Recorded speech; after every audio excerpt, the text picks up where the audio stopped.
Do you want to read it? No. There were once 3 brothers who were traveling along a lonely, winding road at twilight. In time, the brothers reached a river too treacherous to pass. But being learned in the magical arts, the 3 brothers simply waved their wands and made a bridge.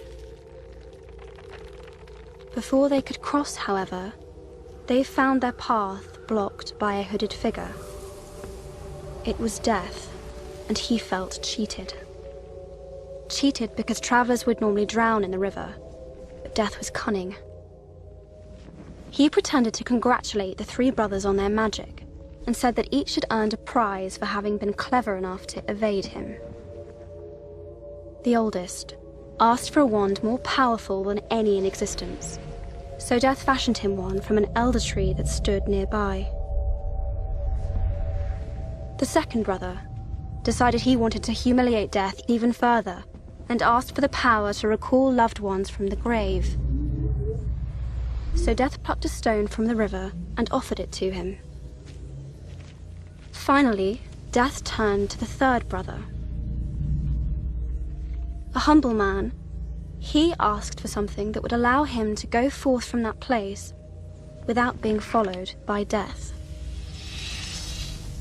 And so it was that Death reluctantly handed over his own cloak of invisibility.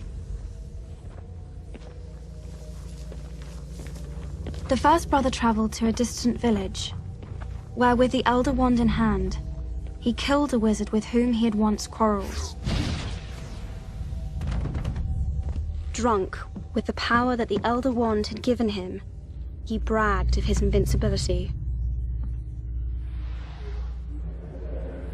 But that night, another wizard stole the wand and slit the brother's throat for good measure. And so Death took the first brother for his own.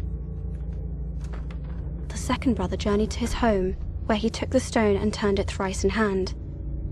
To his delight, the girl he had once hoped to marry before her untimely death appeared before him. Yet soon she turned sad and cold, for she did not belong in the mortal world. Driven mad with hopeless longing, the second brother killed himself so as to join her. And so Death took the second brother. As for the third brother, Death searched for many years but was never able to find him. Only when he attained a great age did the youngest brother shed the cloak of invisibility and give it to his son. He then greeted Death as an old friend and went with him gladly, departing this life as equals. So there you are. Those are the Deathly Hallows.